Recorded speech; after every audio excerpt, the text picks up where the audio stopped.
Bonjour les petits loups, comment allez-vous? Eh bien oui, Papy Marcel est là, de retour, pour vous raconter la suite des aventures de Victor et de Suzy.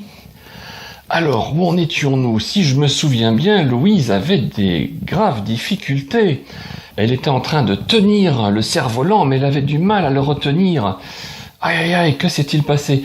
Et là, d'un seul coup, Suzy arrive et vient vite l'aider et attrape également la corde. Ouf! Et Victor, en arrivant, lui, il était encore trop loin. Il se dit: ah, bravo, bravo Suzy. Vous avez réussi à ne pas lâcher ce cerf-volant. Ça aurait été dommage quand même. Ouf! Ah, dis donc, le cerf-volant, il est bien haut. C'est magnifique. Là, les enfants sont ravis. Alors, regarde bien Louise, tu vas encore dérouler un petit peu.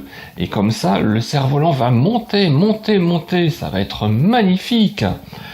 Et donc, petit à petit, Louise commence à dérouler, Et là, ça y est, elle arrive au bout. Ça y est, il n'y a plus de fil.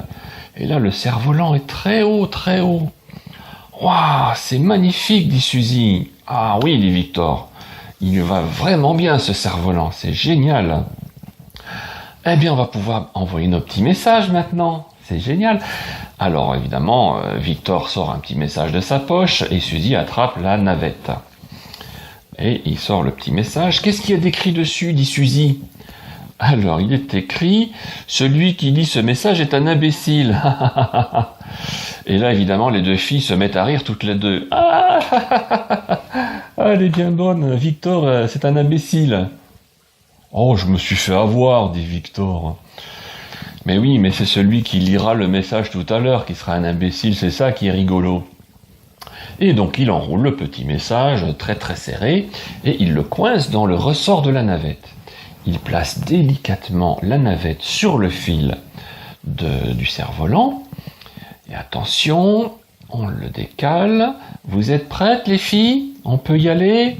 Ouais, on y va. 3, 2, 1, feu! Il lâche la navette, et la navette commence à monter tout doucement, et puis elle accélère, elle accélère, elle accélère. Elle arrive presque tout en haut. Là, ça y est, elle est tout en haut. Génial, dit Victor. Et là, la navette se décale et libère le message. Et là, on voit le petit message qui descend du ciel. Oh, il va tomber sur le pêcheur, là. Il y a le pêcheur près de la mare. Ça va être rigolo.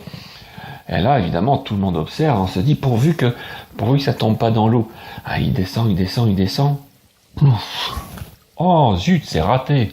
C'est tombé dans l'eau. C'est dommage, le pêcheur ne l'aura pas. Ah, mais c'est pas grave, allez, on recommence. Et puis là, entre-temps, la navette est redescendue. Alors, Victor sort un autre message de sa poche, il l'ouvre. Alors, qu'est-ce qu'il y a d'écrit, se demande Louise. Là, il est écrit: oh, madame, vous êtes beaucoup trop grosse. Oh là là, dis donc, se disent les filles. Ça alors, ça va être rigolo, ça. Et il enroule le petit message, et de nouveau, il le coince dans le ressort de la navette. Et il fixe bien la navette sur le fil. Allez, vous êtes prêtes, les filles? On y va? Allez, 3, 2, 1, feu! Et de nouveau, la navette remonte, tout en haut, de plus en plus vite. Et elle arrive tout en haut, la navette se décale et libère le message. Et ça commence à tomber. Puis là, ça tombe. Les enfants, entre-temps, ils voient arriver une dame avec un landau. Une dame un peu forte, d'ailleurs, un petit peu grosse. Là, d'un seul coup, Victor commence à avoir un petit peu peur. Il faut pas que le message tombe sur cette dame.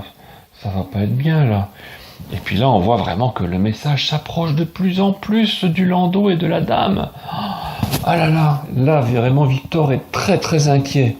Et là, d'un seul coup, pouf, le message tombe sur la tête de la dame. Et puis la dame, effectivement, voit quelque chose. Et là, non, elle s'arrête juste à un banc public. Elle s'assied et constate qu'elle a effectivement un morceau de papier dans la main. Et... oh ben zut.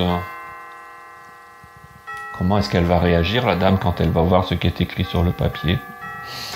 Là, je pense que Victor commence à avoir des regrets. Il est en train de se dire: oh, j'ai fait une bêtise, j'ai fait une boulette.